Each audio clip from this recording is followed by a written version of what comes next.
In the fast-paced world of business, finding a clear path to profitability can be a challenge. Welcome to 0 to 100 with your host, Jared Guy Randolph, seasoned business and finance expert.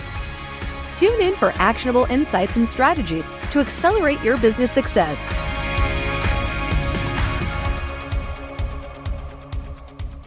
Hello, accelerators. Today on 0 to 100, I am very excited to welcome our guest, Colin Barnhart, who is the founder and CEO of Black Ink Business Services.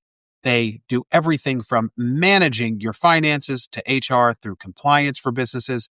They work with businesses from launch to exit, and they become your back office so you as founders can focus on scaling your businesses. We're going to cover some great topics today that I want you all to tune into.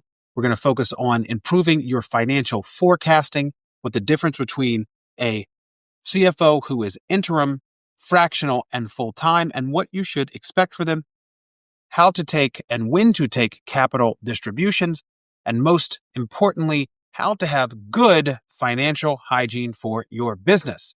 For those of you who do not know me, my name is Jared Guy Randolph. I am the founder of BoxFi. We are the nation's leading payment processing consultant, providing business growth solutions through payment processing. And I'm excited to share the network that I've built over my 25-year entrepreneurial journey to help you grow your business and become more profitable.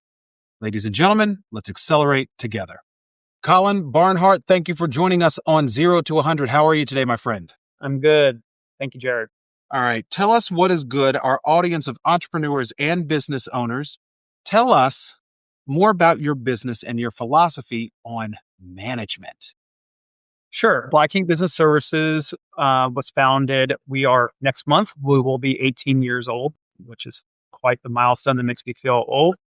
Best way to think of us, kind of in a short elevator pitch, is we're an outsourced back office taking care of all your managerial accounting needs, everything from day-to-day bookkeeping up through fractional CFO work, as well as some sort of project one-off work as well. But majority of our engagements, we are open-ended. So we work with our clients for as long as they need us. Managerial style. I think the main thing that we kind of lean into is integration. And that's both within our own team as well as working with our clients, which has become integrated within their team and with our team, and make sure that we're leaning on each other's core competencies and complementing each other's weaknesses. And that is like kind of the ethos of what we're trying to pull off, which is to support our client with what we do best, and also internally support each other with what we do best. One of the things that when we spoke originally, I think you told me that your average client has been with you for 6 years. Is that correct? That is correct. So how do you integrate that management style that you have with the culture of that company so you do work seamlessly? Because I would think that bringing in an outside service provider is always challenging because they might not fit in with the company culture. How do you do that? Build a relationship over the long term with the businesses that you work with? I think the core common denominator there is we work with good people. So they help that process. They see that is a lasting part of the engagement, and they want it to happen as much as we want it to happen. They don't treat us like a black box over here that we just feed information into and we get it back. They want us to be part of the team. And from the very beginning talks of a potential engagement, we present it that way. And so the groundwork is laid from day one that in order for us to be as successful as we want to be and you want us to be, this is the way we work together. And then it goes beyond that. I think that one thing we do is we introduce the whole team, top to bottom, from staff accountants through CFOs, to our clients and to the relevant, team members on their side, so that they put a face with a name. I think that's the most simple human thing you can do is and this day and age where it's less in person and more in this environment, cameras on, get to know each other as best you can in this environment. And I think that trickles down really quick. It also humanizes people and makes everyone realize that they're working with other people. Yeah, I 100% agree with you. And I think one of your challenges, as we've discussed this before, is getting to all the Christmas parties. Well, what's great, more so my team than me. I get invited to less and less every year, and they get invited to more and more, which I'm totally happy with. Awesome. So let's talk about spotting the early signs. Like, you work with a lot of business owners that are getting to a point of growth where they're outpacing their current financial structure. What are some of the signs that you have or I have as a business owner that I should be like the red flags to say, hey, something's wrong here. We've got to fix this. And you have to put the right team in place. Yeah, I mean, first thing first, trust your intuition. Mm, If you're feeling nervous or you're not getting the information the way you need it or when you need it, that's that gut feeling. mm, 99% of the time, for better or worse, your gut is right, mm, and you should trust it. The table stakes of it is if you ever find yourself in a cash crunch you didn't see coming. If you ever are looking at your profitability, and you lost money or made less money than you thought you did, that's when you pump the brakes and say something's not connecting here, and we need to figure it out. That's when you need to take a top to bottom look at what is going on in the background of your business. So when you say cash crunch, what does that mean for a business owner? And how do you avoid even getting to that point of having the cash crunch? Forecasting is the first thing. You need to have a good forecasting system. And for each business, that can be different. For an e commerce business, that's a lot different than a professional service business. But the baseline is that you need to have some confidence in your forward looking numbers and your receivables of when it's coming in.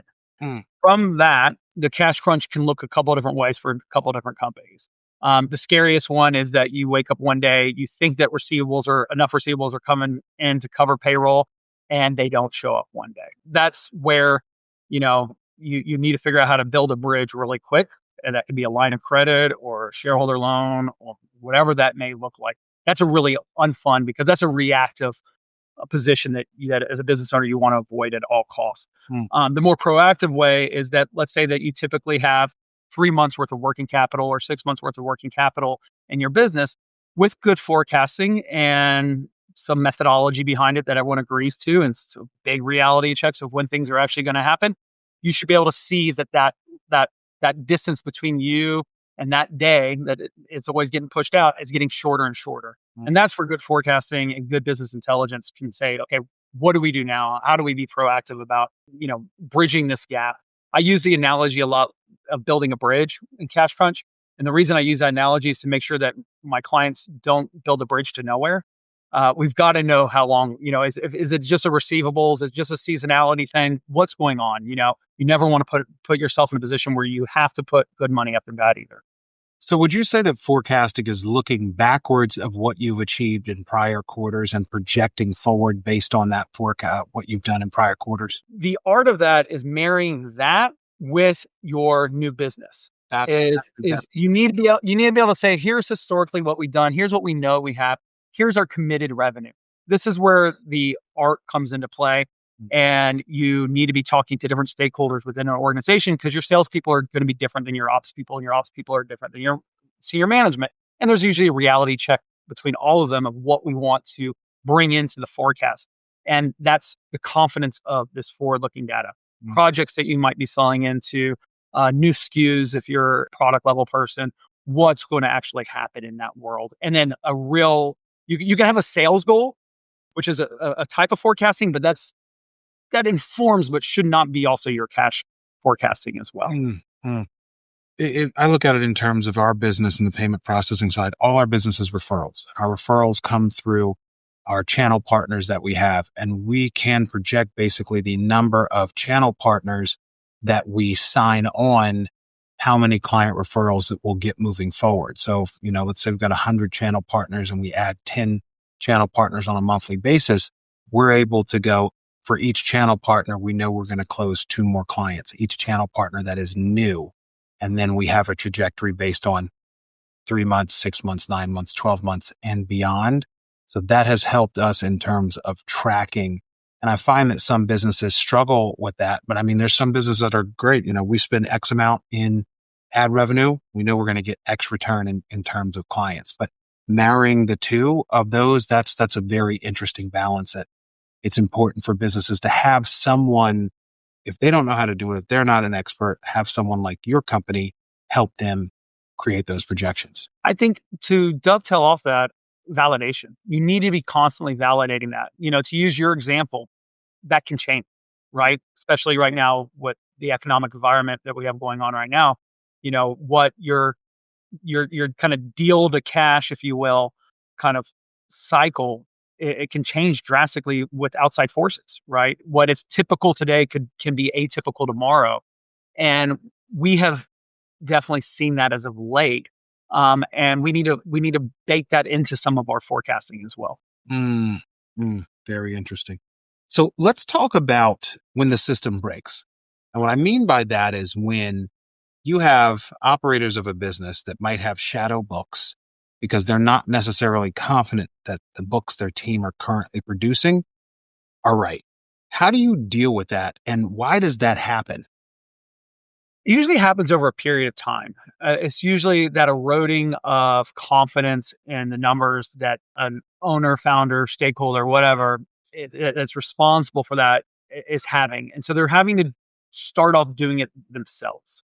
And they might be getting informed by their finance team, but they're not getting it from the finance team. Or they're getting data in a way that they don't consume it. That's also a common thing, right? Not everyone's is a finance person. Put a P&L and balance sheet in front of someone, even if it's forward looking, it could just be a stale piece of document that they can't conceptualize around.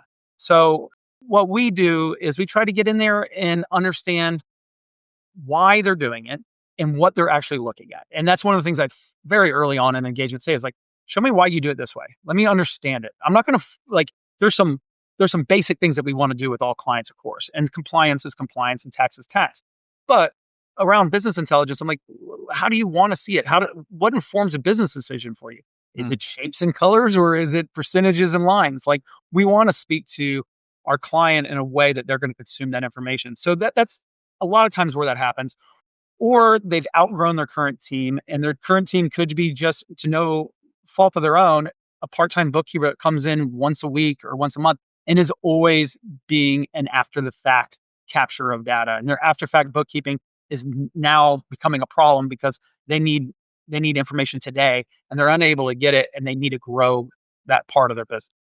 So at what time in terms of your sales or your growth velocity should you have a finance team that is in place that is no longer after the fact? And I love that you said that because a lot of businesses, and I was at this point in my business a few years ago, you'd come in and you look at everything after it happened, whether it was the quarter or whatever. Yeah. How do you put yourself in the position, or what is that benchmark that you hit that now you need to have a team in place that truly is forward looking, not just looking in the past?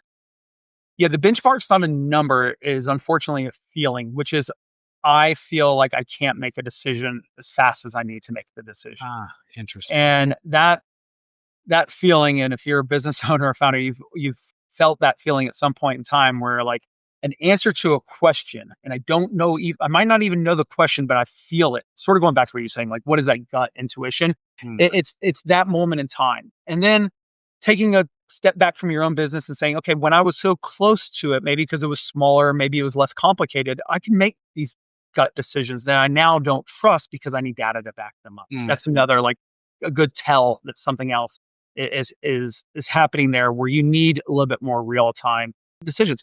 Also, as a founder, present company included, in the early days, I was so close to every single client that I knew what was going on. Right, I had a team, but I knew what was going on over here and over there and over here and over there. Now I've built a great team around me, but I have twice weekly management team stand-ups where we go through the list. Is there a problem here? Do I need to be deployable over here to help something out, someone out over here, or something like that? And that's that team atmosphere as well. Hmm. But when the stakeholder or founder's own bandwidth is getting in the way of their own work, that's a problem. So really it's a finite balance and everyone has to get into alignment with what the goals are of the company, what the people's positions are. And sometimes worth noting, sometimes, especially in a partnership, you might have a partner who's super creative, out there with sales, is like kind of the visionary. And you might have another partner that's more strategic and analytical. So they might be supplementing some of that need in that real time as well. And that happens all the time. And we work well with those partners. I love having them because I have someone who's going to be easy to onboard and understand, and they're going to be able to give me direction. Where if I just have that creative salesperson over here, sometimes I got to rein them in and kind of teach them some basics or burst their bubble a little bit. I love having that strategic, analytical partner who's like, just give me the fact. I'm like, okay, great. I speak your language. Let's do that. So what type of businesses, just in general, do you work with? Is there a specific industry or sector? Are you all over the place? Because I think that's going to inform our audience kind of how you look adding value from your services within their companies. Yeah, I think we are industry agnostic. That doesn't mean that we're the Swiss Army knife of solutions for everyone by any means. I think that the common thread has been that one, we like to work with clients who value what we propose. So that's a good common denominator because we're selling into people that like what we do and have seen it. And like we have built a lot of referrals through the way we get our clients. That's a great way kind of to capture people with a lot of confidence. But I would say there's kind of two common denominators across all of our clients. One is we are really good at project level work and thinking of things in project. Projects can be, we have architectural firms that are building buildings over, the course of many, many years. We have a lot of creative agency people who are doing more shorter sprint creative. That can be everything from something that's experiential, like a museum, it's like a part of a museum, to building an app or a website, something that has a beginning, middle, and end, or several beginning, middles, and ends. We're really good working with those clients, helping them think about how they're making money and how they're selling their business and going through that. The other fun one, which I really do enjoy being, is pre-revenue startups, because you get to be with them on day one. You get to help them build those systems. You get to help them scale their systems. Sometimes they start off needing something little, and then all of a sudden it's a ton of fun to ride that way. And fun and stressful. We learn a lot through that process. We get to learn about something completely different than we've ever done before, because usually those people are doing something different than anyone's done before. Right. So how do you know when you're in that position as a business owner for that type of industry or any industry, how to select the right financial leadership team, whether that is a fractional CFO, an interim CFO, excuse me? What is the difference between the two, and how do you go about picking the right solution for your business? Sure. It's, a lot of it is the current need level. I kind of put CFOs into two different buckets. And this actually speaks to that fractional versus intern, right? We refer to ourselves as fractional CFOs. Right. And not all of our clients are utilizing that service, but a lot of good number are. And that means that we have a bench of people, myself included, that are deployable into our clients' accounts for certain needs, right? And usually it's a little bit more of the technical side of that CFO role. It's helping think through reporting. It's helping think through some business modeling alongside the clients. That's where we add a lot of value. An interim CFO or just a CFO, a lot of times they're a little less technical. They're more subject matter experts on that particular business, which sometimes we are and sometimes we aren't. We can be a technical CFO and not be an expert at your business. But an interim CFO is really buying yourself, and fractional can become interim, and then interim can become full. So there's a bleed between this process. But an interim is usually, I need a person for this particular thing. Fundraising, subject matter expert in what I do. They can sit in the room with procurement. They can be in that role. And as an interim CFO role grows, that usually becomes a full-time CFO.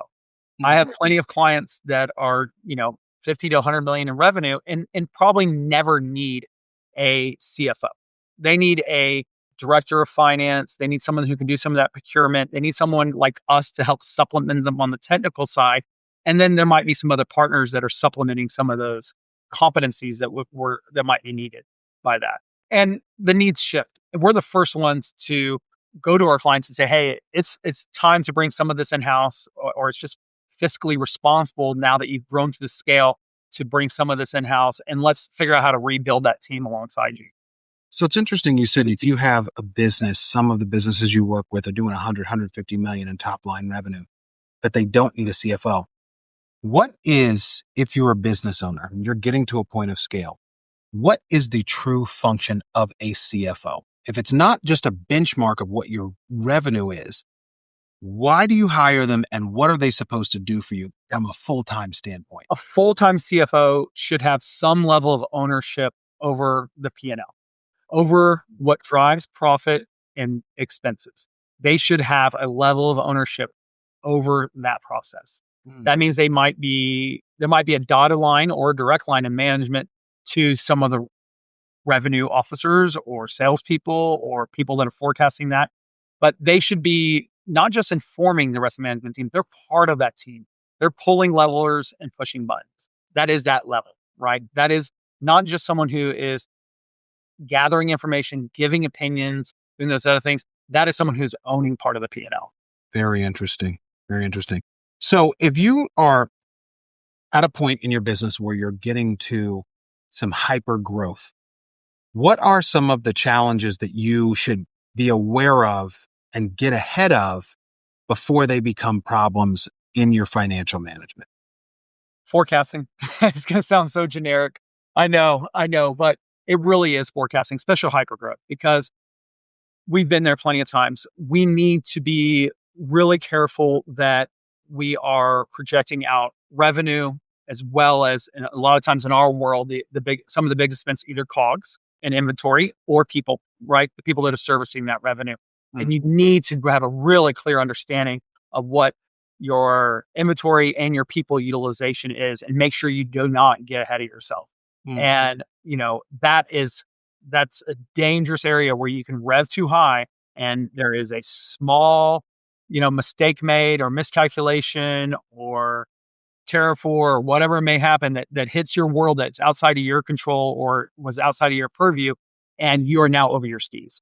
And that's what you want to make sure you're avoiding at all times. If you're in service based or even product based, having a really clear understanding of accrual accounting, because if you're running your business off cash accounting in that hypergrowth scenario, your bank account can hide a lot of your own mistakes because you're flush with cash. But what you may not realize until it's too late is that cash is not money you're making now, it's money you already made.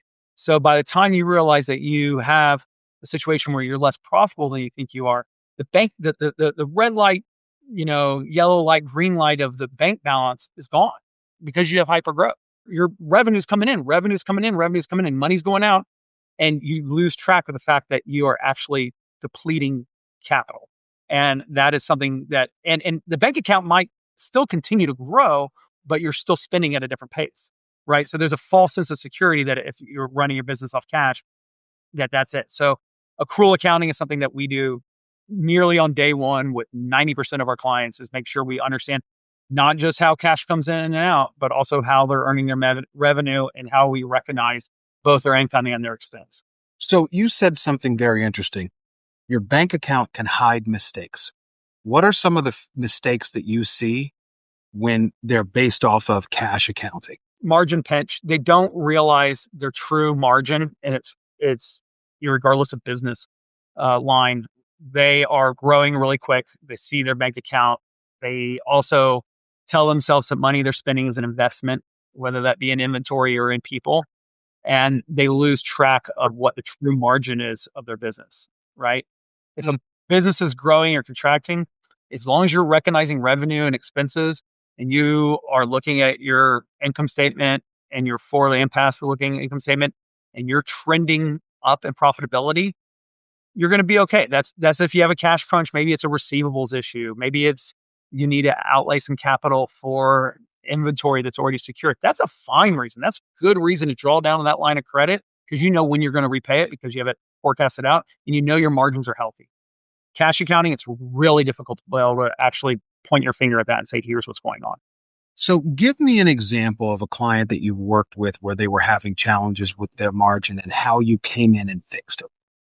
Yeah, the early days of COVID, this was a really interesting one. We were working with a good number of agencies already, and we all of a sudden got a bunch of inbound referrals coming in because a lot of people were facing the same problem, which was they all of a sudden felt this cash crunch. And this is sort of in the second half of the pandemic, where what had happened was salaries had gone up. At the same time, they were busy. Everyone was really busy at that time in that space, in the advertising space. Everyone's working fully remote. Everyone's heads down. Everyone feels like they're highly utilized, but salaries went up. The market maybe or maybe not could have tolerated an increase in price, but they never went back and visited their bill rates. And all of a sudden, a little bit of slowdown, utilization came down, compensation was up, and they hadn't raised their bill rates. We came in, and one of the first things we did with a lot of those clients is just go through a bill rate exercise And bill rate's just like, what are you selling your services for? Same with product. It works the same way. It's just like, this isn't rocket science. Let's sit down, do the math, figure out, how much time people are actually spending on this. This is also, people hate this word, but timesheets are really great for this. If they're good, even if they're B plus timesheets, I'll take them over nothing because I see where people are spending their time as a whole at a 10,000 foot level. And so, what is the utilization here? Is everyone really burning as hot as they say they are? Or are they all just working a lot and maybe over servicing a client? Have you sold those hours that they're working? That happens all the time. So, we were able to do a pretty big reset. In that process, we were also able to identify what I refer to as hollow revenue. It's revenue that was already committed, but they had either undersold it, right, or overserviced it already, and they'd already used up their budget. We had to kind of get it out of the system. The nice thing about that is even though it's a problem, and it's really unfun, but we can say, okay, we've identified the problem. If you were to have fixed this problem retroactively, here's the margins you would be hitting. So yeah, it sucks right now, but the business model is not broken. We know what it would look like if we could fix it. And we just need to get through this process and we're going to fix it. And that's what happened. So we watch clients go from, single digit EBITDA percentages up into the 20s and feeling healthy and feeling good again. And, we're able to ride that wave. And it was very rewarding time. And it's something that we still do day in and day out when we get a new client. That's a catalyst for us getting clients, as you said earlier. If someone feels like something's wrong, us digging into the numbers and figuring it out. Yeah. It's only a couple things that can be wrong in a business. It's not that hard. It's just making sure you were looking at the right things. So there's something that you touched on that was very interesting, and you talked about the bill rate.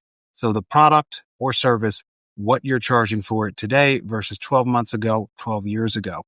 Is there a formula that business owners should be looking at periodically to reassess what they're charging for their product or service? Yeah, I mean, on the product side, you've got your BOM and you've got what you're selling it for.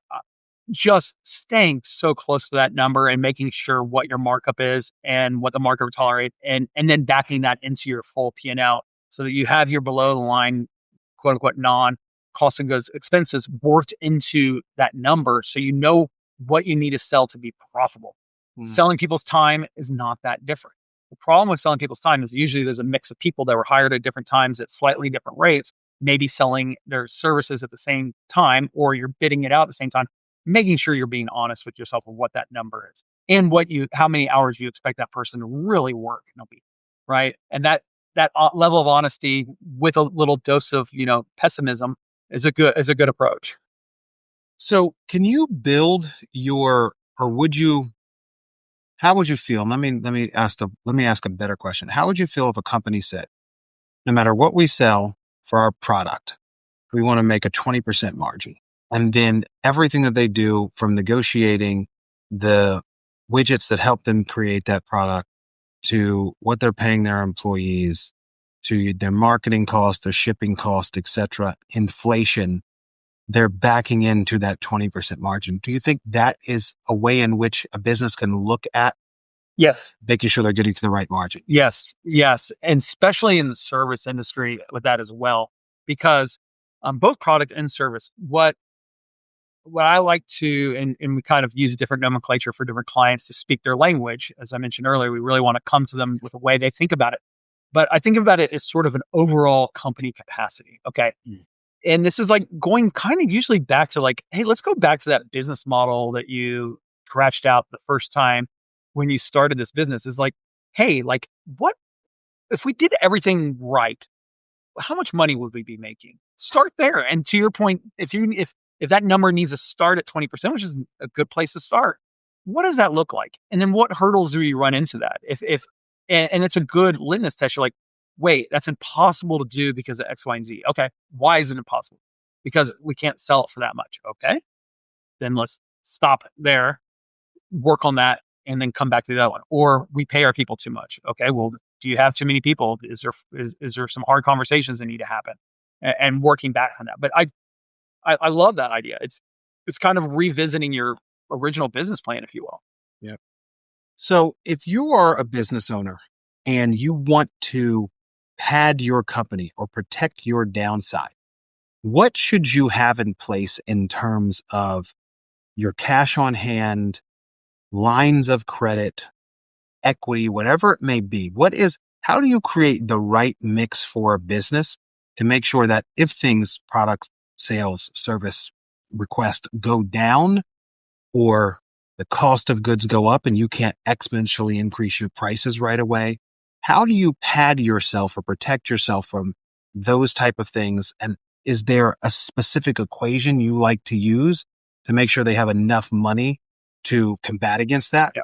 First thing, line of credit. I've never met a business that shouldn't have a line of credit. I have seen them misused. I have seen them called and become term loans because they were kept out too long. That's there's hygiene around using debt in a business, and you need to set up some ground rules for yourself and your partners around how you use that debt. But there is no business that shouldn't have a line of credit. That should be the first line of defense of whatever it may be, right? To get you through a rough patch. Again, the idea is to get you through. It could be a crunch on receivables. It could be a natural disaster. It could be one of a million different things where you just need a moment in time to catch yourself up or make a very short-term investment in something you didn't see, right? Something occurs. Then the second line, this is sort of like personal finances, you need that rainy day fund. You need a contingency fund within your own business. And I use that number as months. Because months change, right? As your business grows or potentially contracts, the number of months of runway until you quote unquote run out of cash, that dollar number can change, but the months should be the metric. I think time is always the metric because the time is going to stay constant, right? A $1 million business needing, 3 months worth of cash runway versus a $10 million business needing 3 months worth of cash runway. That's a very different dollar number. Those might be the same businesses that are 3 years later, and we still keep that metric. Once we figure out that comfortable metric, this is where the fun part comes in, by the way. The best conversation I can make is like, hey, we typically feel comfortable in your business because of how quick your sales cycle is and how cash comes in and out of the business. We usually feel good at 180 days or 90 days. We've been running above that now for 3 months. Hey, guess what? Time to take a capital distribution. That's a fun phone call. Partners love that phone call, right? Here's some retained earnings that we're going to send. Where would you like us to send this money? You have too much capital in your business.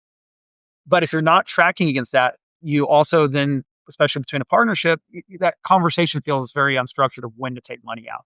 That becomes part of that conversation. When do we have too much capital in the business, right? There can be too much capital in a business. It should be deployed into the shareholders' lives. That's the whole point. Right. So I want to ask a general term, and you said something I think it's important for us to cover, which we are going to cover in terms of capital distributions. Is there like a bare minimum 90 days is like the bare minimum of what you should have on reserves for your financial hygiene, as you called it? If you were going to put me in a corner and say, put me in a corner, what is the number? I would say 2 months worth of payroll. That's the basic, I'm walking down the street and someone just says, hey, give me this one thing. I'd give them all the reasons why it's not that simple, but then I'd tell them that's the bare minimum. That's really important. Let's go to cash distributions. When, as a business owner, to our audience of entrepreneurs and business owners, when can you start to take money out of the business for your own personal distribution? Yep. When that cash runway is high enough and you're confident enough in your forecasting that you have more money than the business needs. Boy, are there a lot of reasons to talk about that. Do we want to make an investment? So there's a lot of forward-looking part of that conversation. But consistency is the main thing. I am resistant on a new client advocating for capital distribution until we've gotten through 12 months and a trailing 12 months worth of data so that we can understand a little bit more about what cycles happen, what doesn't happen, and a little bit of the attitude around that. If it's a sole owner founder, that's a little easier conversation than with partners. Partners have different lives and different needs, and some of them might be in different financial positions. So you got to speak to that. The other key thing that kind of touches into that, you should be paying yourself enough. You should be paying yourself enough that a profit distribution is not money that you need to live off of. That money should be going to further your financial security as an individual, deleverage yourself from being a business owner, which we all are, and know what it feels like to be over leveraged in our own business. That's the goal. That's the goal. If you are needing that to meet your basic living needs, your salary's too low, which means you're lying to yourself on your P&L too about your profitability. So let's fix that first, right? Let's make enough money to pay yourself what you should be paid, as close to market as possible, and hopefully someday above market. And then we can start talking about what profit really is. Why in today's date is there still a stigma around entrepreneurs or business owners paying themselves proper rates? By the way, I'll just go ahead and say people who work for nonprofits too while we're at it, because I feel the same way. I think it's in the early days, you feel like you need to be sacrificing. You feel like you need to be putting 100% into your business. In the early days, I got that, especially in my youth when I had less responsibilities in my life. I could do a lot more with a lot less than I can now. And I wanted to, but there's also a realization as you grow older, you become more mature as a business person. You're a different human than you are back then. I think that stigma comes around this sort of hustling, putting everything back into it until you hit this other number. I take the other side of that equation, which is, when you can de-risk yourself from your own business, you're going to make smarter decisions based on that decision. You also can say, hey, I'm going to leave all the profits for the next year in the business, and then I'm going to have these new initiatives where I'm going to go spend an extra $200,000 to get to the next run of the ladder. That's a lot easier conversation for you to have with yourself, your spouse, whoever else, responsibilities you have in your life. If you've done that, if you've gotten to a place where you can be responsible with yourself around that. Right. Love that. So let's talk on our last bit of this podcast, which you've been an incredible guest so far. Always great answers. Let's talk about somebody who has a business that has scaled, but they're potentially looking for an exit or to at least have an endpoint. What are some of the financial parameters that you should start building if you're looking to scale and exit your business in, let's say, a 3-year period? First thing is, in your industry, how are valuations working historically and now, right? Right now, it's a little bit of a weird market. But historically, it's a earnings multiplier of EBITDA or combination of that and revenue. Look at your peers. How does that valuation work for them? Then take a step back and say, okay, how much money do I need to exit? Right? And that's a real honest conversation with yourself. You say, okay, I need $5 million. Okay. And you own 100% of the business. Okay. All right, let's just do some easy math. You're going to need to sell your business for $10 million for you to walk away with $5 million. Because I like to boil it down to like what needs to be in your bank account when it's all said and done and dusted for you to feel like this is the exit I want to do. Then we back into that. We say, here's the way valuations are working, and we start working into that. And then that informs the business model. Okay, for the next, if you say 3 years, what is it going to take to get to that number, to that valuation that is your goal? And what's your EBITDA and what's your multiplier? So you look good to a potential buyer and start working through that. At the same time, once we get close to that being on the horizon, at least 12 or 18 months away, we need to make sure that we're doing some pre-diligence.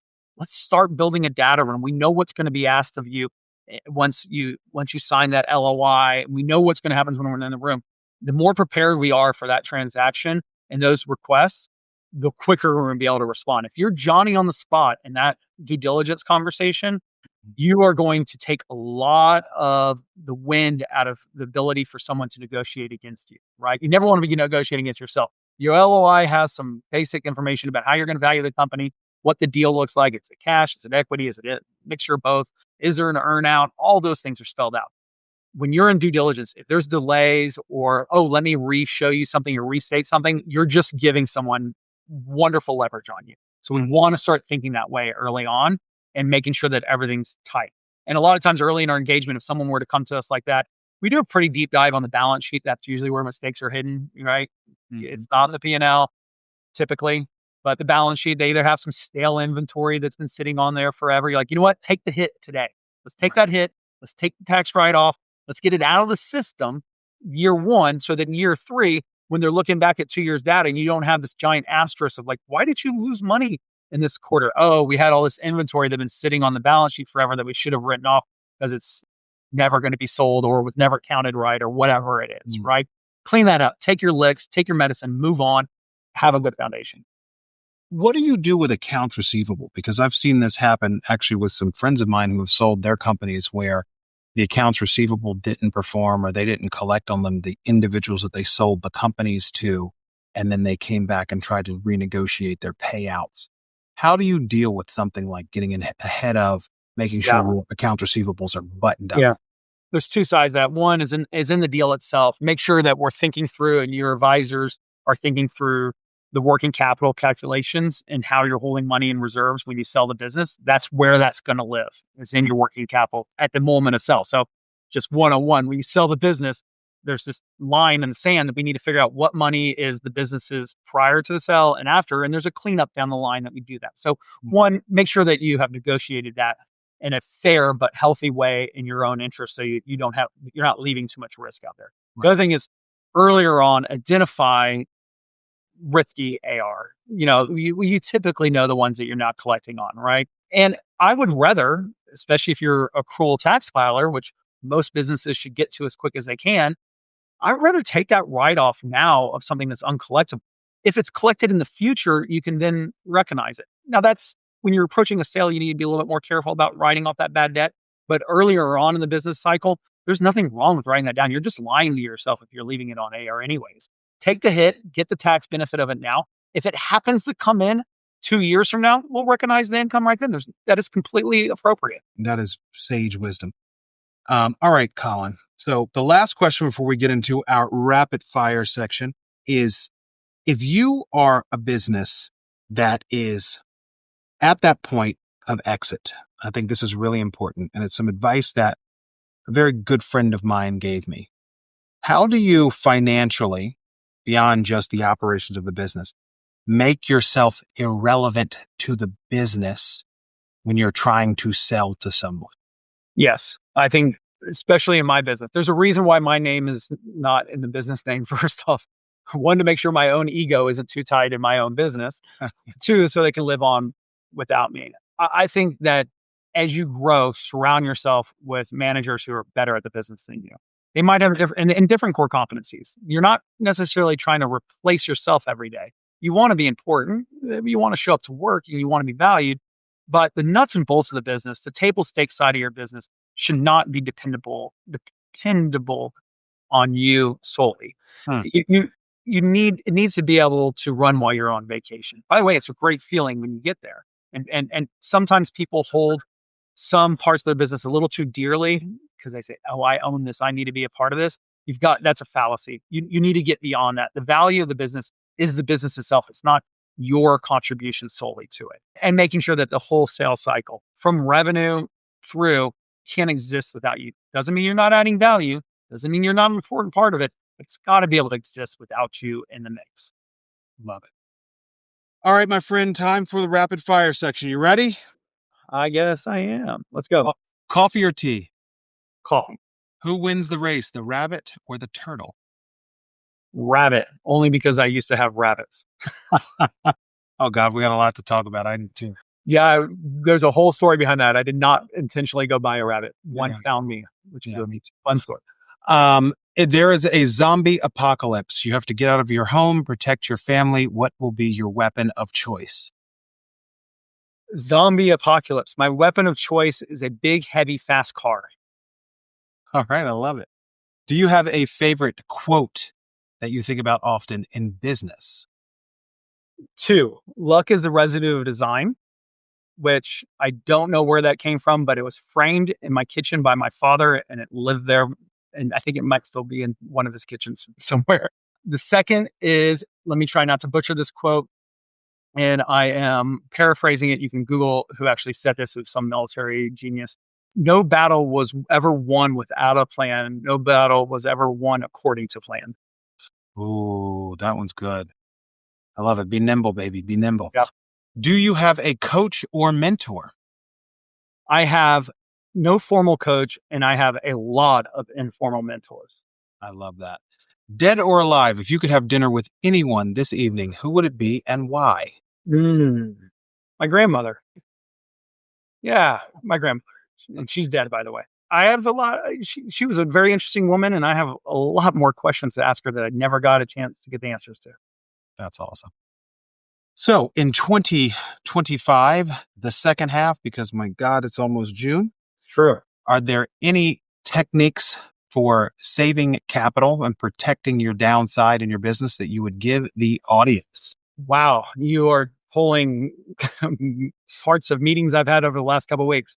Be really, really realistic with yourself about what the difference is this year versus last year on when money's going to come through the door, when revenue is secure, when those projects are actually closed. Be really, really honest with yourself, because I'm seeing timelines get pushed.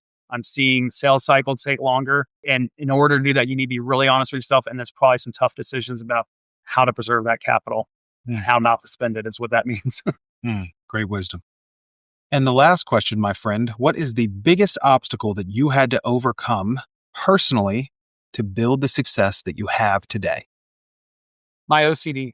Well, my combination of kind of OCD as well as my tendency to procrastinate, which is an odd thing to be combined, but they obviously are. I had to learn how to work through imperfection with my OCD, because I would stop and try to fix the penny, and not deal with the dollar, especially in my world. That doesn't mean that doesn't matter to me, but I sometimes would get obsessed with the little stuff instead of take a step back and say, what do I really need to be concentrating on?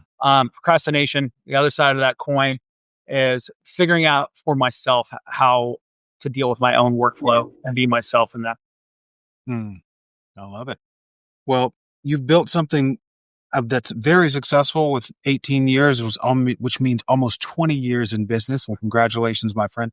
Colin, please tell the audience where they could reach you if they would like to do so. Sure. Black Ink Business Services. We have offices in New York and in Austin if you want to come visit us in real life, or find us on the interwebs at blackinkservices.com. Colin Barnhart on LinkedIn. You'll find this bald face there, and connect with me. Reach out. I reply to every single email. Colin Barnhart, thank you for joining us on 0 to 100. Thank you. Appreciate it. Thanks for tuning in to 0 to 100 podcast. We hope you feel inspired and ready to accelerate your business. Remember, your journey to success starts with a single step. Keep learning, keep growing, and keep striving for greatness. For more resources and show notes, visit jaredguyrandolph.com. We'll see you next time.